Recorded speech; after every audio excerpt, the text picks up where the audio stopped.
Morning, everyone. So today I just wanted to talk a little bit about finances for the beginning of the market. And I was watching different things on different YouTubers, and lo and behold, you get one, you start to get more, you watch a little bit, and how a lot of them, the word grifter keeps coming up. Kind of an unusual name for me, but anyways, I was just thinking it's not really a surprise to me, maybe for some people, that the YouTubers aren't really making all their money from doing what they say they're doing, be it insurance, be it stock market, be it real estate. Yeah, they make money, but I mean, think of Grant Cardone. So Grant Cardone, there's plenty of stuff, I don't even watch it, but if he was really making so much money on real estate, why every time do you turn around is he promoting his course and his multi-level marketing deal?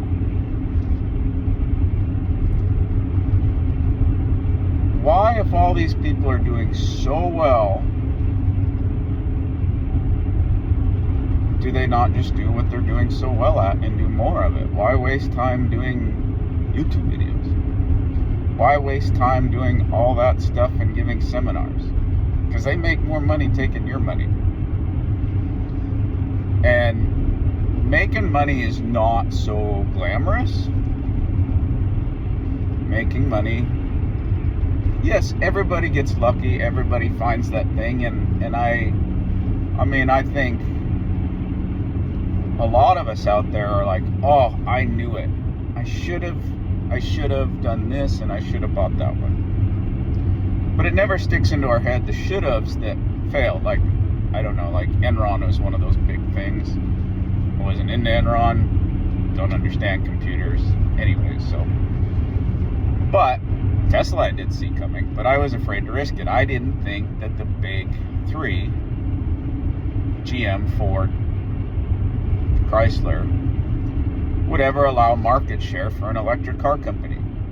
Little did I know, even just a little bit of money would freaking set me up for life.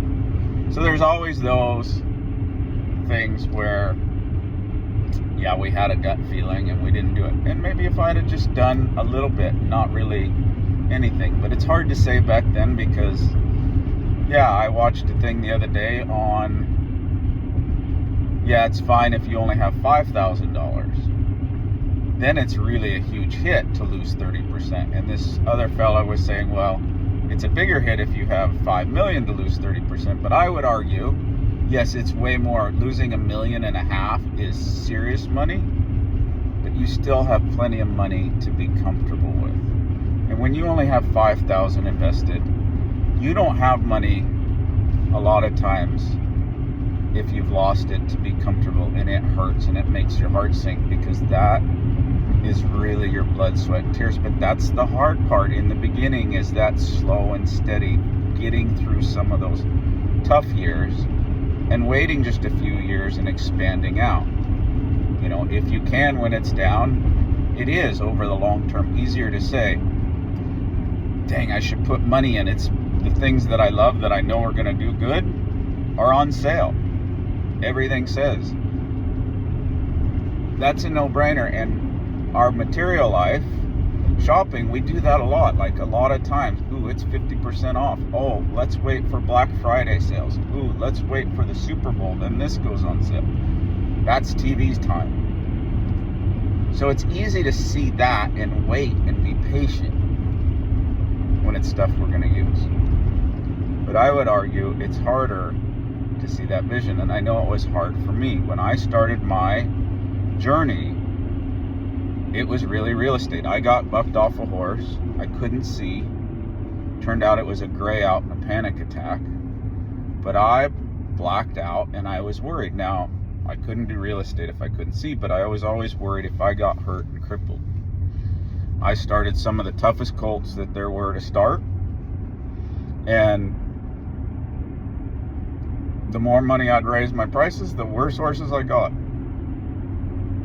So it was always a regular fear and a regular possibility that I could seriously get hurt and end my career. And at the end of the day, I didn't have much else. So I started studying real estate, got very lucky, have rental property, and that helped to get me. It was kind of like hiring an employee, but it was so hard. It took me so many years to learn.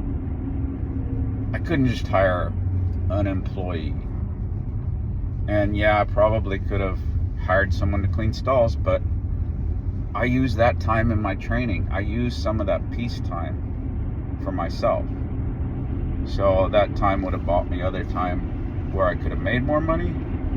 But sometimes you just need that peace time, and sometimes just how I interact when I'm feeding and cleaning tells me a lot of what I need to do and where I need to go, and horses I need to make more. It's not like I make an hourly wage. Back then, training horses, I was a flat fee.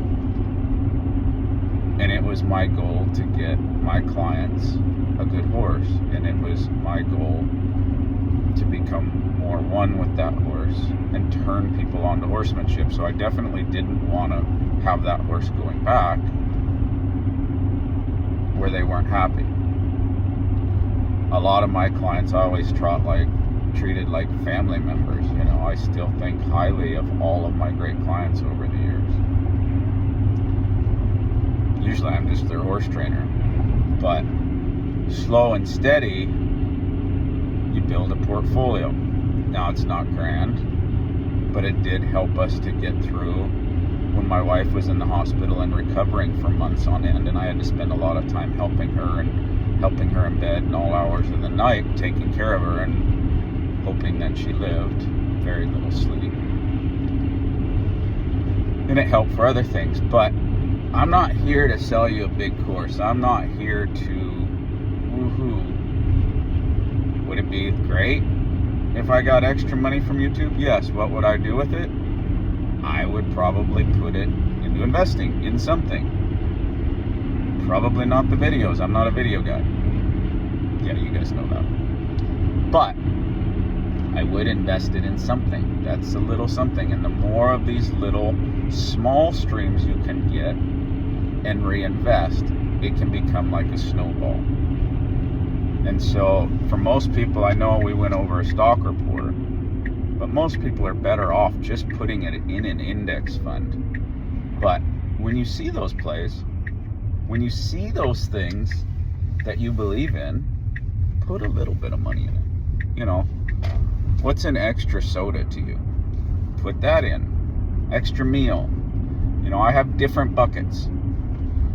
I have cheap stocks, and I have little buckets where, you know, you try to buy 10 shares, 100 shares.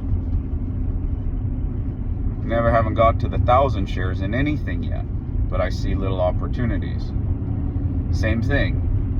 When I started, there was $10, there was $100, there was $1,000. So I try to make those little investments, and hopefully in time it'll be 10,000s and maybe even hundreds of thousands.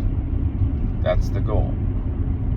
But for most people, just playing that index, then you don't have to deal with quite the huge gap in certain businesses whenever there's just a little downflow, because bad news follows. I mean, you guys know I love Tesla, so look at Elon right now. I don't know if you could get much bad news. I mean, half the country loves him. I would argue that a lot of those people aren't into electric cars, and the half that hates him were into electric cars, but now are selling their Teslas like crazy. So, yeah. But does that change the fundamentals of the car company? No. Again, self-drive, come out with robots, the money will follow itself and people will change. The sentiment will change. They may still hate Elon, and they'll be happy to take a little extra money from him. But the fundamentals haven't changed. So the fundamentals have changed for the worse, so I expect for the stock market to drop. Is it hard to watch when you've had these huge run-ups for no reason at all? Drop? Yup. Very much psychologically hard. But you have to look at it as an opportunity. It's not quite the opportunity to buy. Or you just play an index fund, which gives you some capture of that company. If that company does really well, your index fund will do a little bit better. But you have hundreds of companies, if not thousands of companies. So food for thought. Again, it's not a get rich quick. If you can find those slow and steady things and decent returns, God's sake, don't do like I did, worrying for the world and keeping your money under your mattress. Inflation will take it. Trust me. Like I said, go find something that makes you a little money. Find an index. It doesn't have to be a lot.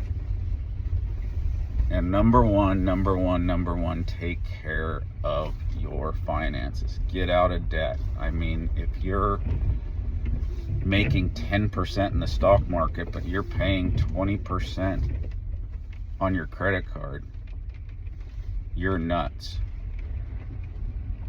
That's a guaranteed 20% return if you just pay off your credit cards. I'm not saying go all cash. I like credit cards. You get some perks, but you have to do it wisely. Sometimes it can capture an opportunity. Sometimes I might carry a small debt for a few months with an interest rate, or finance something at a really cheap interest rate because the bank's paying more money. But you find ways to make little bits of money here and there. That's what the bank does with your money. You're not making huge amounts, but the more you can do that, the more you can stack that money, the more you can get out of debt and take care of your own finances. Again, cut out one Starbucks, cut out one soda, cut out whatever per day and do a little something. Cut out a bad habit. For me, chewing tobacco. I quit chewing tobacco. I figured, hey, I'll put that money away. If I can do nothing else, if I can quit chewing tobacco, I can put that money away every month. That's a guarantee. So I quit tobacco. Thank God, because tobacco has gotten way more expensive here under Joe Biden. I haven't checked it since Trump's in office, but it got way more expensive. So I'm glad I did that. I have never upped my tobacco investment, but I could if I was still chewing tobacco. Maybe that's something to figure out. Maybe that's a little more money I could put away. But you find ways to take care of yourself, to take care of your family, and then share it, just like I am, and help others. Love y'all. Thanks for watching.